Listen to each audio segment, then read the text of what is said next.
अस्सलाम वालेकुम जी, आपका होस्ट सईद अहमद आपकी खिदमत हाजिर हमारा यूट्यूब और फेसबुक चैनल ये है पाकिस्तान देख रहे हैं। लाखों करोड़ों दुरूद सलाम हज़रत मोहम्मद मुस्तफ़ा सल्लल्लाहु अलैहि वसल्लम और आले मोहम्मद पर बाकायदा तौर के ऊपर एक चार्ज शीट को तैयार कर लिया गया है। एक सुप्रीम कोर्ट के ऑनरेबल जस्टिस साहिबान के खिलाफ एक जो मुहिम जोही का आगाज कर दिया गया है। जो वो साबित कदम खड़े हैं उनको डगमगाने के लिए एक प्रॉपर तरीके से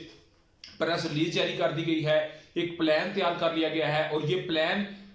चल तो बड़ी देर से रहा था, मगर दो जस्टिस साहिबान जो कि सुप्रीम कोर्ट के हैं, जैसे ही उन्होंने एक अपनी सिफारिश भेजी honourable chief justice Umar Ata Bandial साहब को, उसके बाद इसमें इतनी तेजी आना ये एक मायनी हेज है, इसमें कोई ना कोई चीज छुपी हुई है जी। आज ही मुस्लिम लीग नून ने बकायदा तौर पर प्रेस रिलीज के जरिए सुप्रीम कोर्ट के ऑनरेबल जस्टिस साहिबान के साथ इख्तलाफ को साफ तौर पर जाहिर कर दिया है, जिसमें जस्टिस इजाजुल अहसन साहब और दूसरे जस्टिस सैयद मुजाहिर अली अकबर नकवी साहब, इन दोनों के मुतालिक इनका बयानिया है। मुजाहिर अली अकबर नकवी साहब और जस्टिस इजाजुल अहसन साहब, इन्होंने बकायदा तौर के ऊपर आज से 3-4 दिन पहले ये बात कही honourable chief justice Umar Ata Bandial साहब को कि आप काइंडली ये जो पंजाब और केपीके में इंतखाबात में ताहीर हो रही है, इसके ऊपर सो मोटो एक्शन है। उसके बाद से इनके अंदर जो है वो लावा था जो फट कर सामने आया। बकायदा तौर के ऊपर राना सनाउल्लाह साहब इस सारे मेन किरदार में रहे और सारा कुछ ये कहा गया कि जस्टिस इजाजुल अहसन साहब पनामा, अब जानते हैं कि नवाज शरीफ साहब पनामा केस के अंदर ताहियात नाहल हुए, अरबों रुपये जुर्माना हुआ और उसी वजह से वो मुल्क छोड़ कर भी चले गए, क्योंकि वो अपनी बात पे कायम न रह सके। जो एक मुल्क का वजीर आजम का ओथ था उस पर पूरा वो ना उतर सके। और वो कहते हैं, मुस्लिम नवाज कहती है कि जस्टिस इजाजुल अहसन साहब पनामा के केस में निगरान जज रह चुके हैं, इनसे इंसाफ की कोई तवक्को नहीं है। और जस्टिस मुजाहिर अली अकबर नकवी साहब की ऑडियो लीक का मामला नाकाबिले तरदीद सबूत है, यानी कि इस सबूत को आप खत्म नहीं कर सकते। ये वाकई ही एक सवाल है, इनकी गैर जानबदारी पर सवाल उठ चुका है, यानी कि वो गैर जानबदार हैं,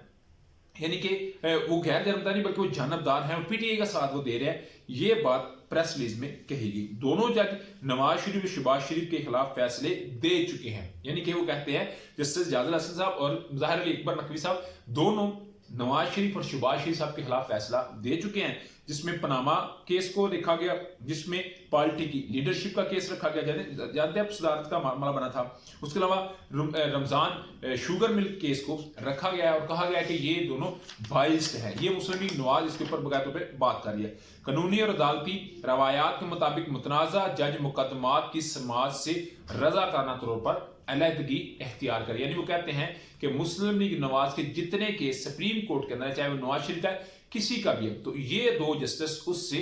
रजाकाना तौर पर अलग हो जाए। इनकी मनकत देखें आप,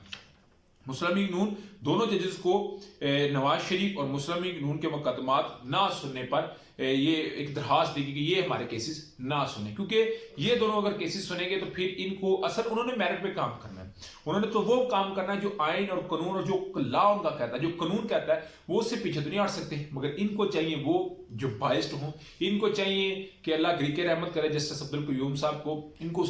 मैसेज चली, हालांकि वो फोत हो चुके हैं, उन पर बात नहीं करनी, मगर ये चाहते हैं कि ऐसे हों जिनको आप मिलाइन कर लें, मिलीशियस किस्म की जो एक कंपेन है उसको चला के जो है अपने सारे मामला को ठीक कर लें, क्योंकि इनको अभी मसला यह है अदालतों के साथ, खास तौर पर सुप्रीम कोर्ट के साथ मसला यह है कि उधर से ऐलान होने जा रहा है इलेक्शन की तारीख का। आज तो पेशावर से ऐलान हुआ है, वो मैं आपको बताता हूं, मगर सुप्रीम कोर्ट से बकायदा तौर के ऊपर ऐलान हो जाएगा तो फिर इन्होंने उस काम को करना ही करना है। उसके अलावा जी दूसरी बड़ी खबर, जेल भरो तहरीक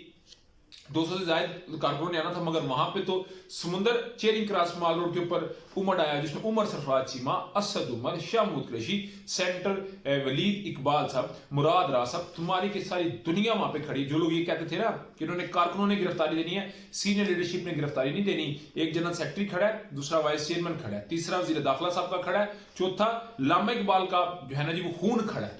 उसके अलावा कहते हैं कि ये पाकिस्तान का मुराद राज बड़ा एक काबिल तरीन वजीर तलीम आया, 3 दफा वजीर तलीम रहने वाला, کہ اتنا پڑھا لکھا ڈاکٹر آدمی, ٹھیک ہے, وہ وہاں پہ جو ہے PhD اسکالر موجود ہے, تو ڈیفینیٹلی وہ کچھ دیکھ کے ہی آئے ہیں, وہ عمران خان صاحب کے اندر انہوں نے وہ کوالٹیز دیکھی ہیں جس کی بنیاد پہ آئے ہیں. مگر لوگ اس وقت بالکل چارج ہیں. شاہ محمود قریشی صاحب کہہ رہے ہیں آئیں ہمیں گرفتار کریں, کدھر ہیں CCPO جو وہاں کے ہیں, وہ مگر نہیں آئے, ظاہری بات ہے. مگر پاکستان تحریک انصاف بہت بڑا بریک تھرو ان کو دے گی. اور اس کے علاوہ میں آپ کو بتا دوں جو میرے پاس اس وقت خبر ہے کہ مال روڈ میں سادہ کپڑے پولیس کو تعینات کر دیے گئے. چینی کراس پہ اگر کوئی ہلڑ بازی ہوتی ہے تو کوٹ لکھپت یا قریبی کسی جیل میں رکھنا, میاں والی اور DG خان جیلوں کے اندر ان کو رکھنا ہے تاکہ ان تک وہ رسائی نہ ہو سکے. ہوتا ہے نا احتجاج, ان کو لانے اور لے جانے میں کوئی بندہ وہاں پہ پہنچے نہ. اس کے علاوہ جی جو ہے وہ نامعلوم افراد دیکھنا ہے کہ جو لوگ اس میں شامل ہیں, تو اگر ان کی کوئی کبھی کسی وقت میں کوئی مقدمہ بنا ہوا تو اس مقدمے میں لا کے وہ ریلیز ہو چکا ہے, مگر اس مقدمے میں لینا ہے کہ جی یہ وہ شخص ہے جس کے اوپر کبھی FIR ہوئی تھی تو وہ نامعلوم تھا, یہ معلوم ہے, اس کو بٹھا لیں. یعنی کہ اس طرح کی رانا ثناءاللہ صاحب کی یہ گیم ہے, مگر پاکستان تحریک انصاف انشاءاللہ تعالی سرخرو ہوتی نظر آئے گی. اس کے علاوہ جی حالانکہ 9 اپریل کا اعلان صدر پاکستان نے کر دیا تھا, مگر پشاور ہائی کورٹ کے اندر PTI نے الیکشن کمیشن کے متعلق درخواست دی تھی ان کے خلاف کہ یہ الیکشن نہیں کروا. تو جسٹس ارشد صاحب نے باقاعدہ طور پہ یہ ریمارکس دیے ہیں کہ صدر پاکستان تاریخ تو دے چکے ہیں, تو پھر الیکشن کمیشن کیوں اس چیز سے انکار کر رہا ہے, کیوں اس سے بھاگ رہا ہے. الیکشن کمیشن فوری طور پہ اس کی تاریخ کا اعلان کرے جو کہ ان کے لیے ابھی زہر قاتل ثابت ہوگا, اس کے علاوہ وہ کچھ کر نہیں سکتے. اور بڑی خبر جی, اعظم خان جو کہ اس وقت نگران وزیر اعلیٰ ہیں اور گورنر KPK غلام علی جو کہ سمدی ہیں مولانا فضل الرحمان صاحب کے, ان کے درمیان کہتے ہیں اختلافات اتنے زیادہ بڑھ چکے ہوئے ہیں کہ نگران وزیر اعلیٰ اعظم خان جو کہ بڑے ایک سمجھتا ہے کمپیٹنٹ آدمی ہیں, جن کی بائسنس پہ کوئی سوال نہیں, جب سے آیا کوئی میڈیا کے اوپر وہ نہیں آئے, وہ استعفیٰ دینے پہ مجبور ہو چکے ہیں. تو ایک بڑا استعفیٰ اور بھی آ سکتا ہے, یہ بھی میری بات یاد رکھیے گا. اس کے علاوہ جی چیئرمین نیب آفتاب سلطان صاحب آپ جانتے ہیں کل انہوں نے وزیر اعظم سے ملاقات کر کے استعفیٰ دیا. بشرا بی بی کا معاملہ تھا اور حامد میر صاحب نے اس معاملے کے اوپر کہہ دیا ہے کہ شہباز شریف اور نور عالم خان جو کہ PTI کو پشاور سے چھوڑ کے لوٹے ہوئے تھے اور پبلک اکاؤنٹ کمیٹی کے چیئرمین ہیں, انہوں نے باقاعدہ طور پہ آفتاب سلطان صاحب پہ پریشر ڈالا تھا بشرا بی بی اور PTI کے خلاف تیزی سے کیسز کو بنایا جائے, تو جس کے اوپر انہوں نے ہاتھ کھڑے کیے تو ان کو چھٹی کروا دی. یہ حامد میر صاحب کہہ رہے ہیں, مگر اس سے پہلے کل میں اس کے اوپر باقاعدہ طور پہ 2 ولاگ کر چکا ہوں. تو یہ جی ابھی تک کی اپڈیٹ تھی, ابھی تک کا ولاگ تھا. اس کے متعلق آپ کی کوئی بھی رہا ہو لازمی کارنر سے شیئر کیجیے. ولاگ ویڈیو پسند ہے تو پھر چینل کو لائک سبسکرائب اپنے دوستوں سے شیئر کر لیجیے. نیکسٹ ویڈیو کے لیے ہوسٹ کو جی اللہ تعالیٰ.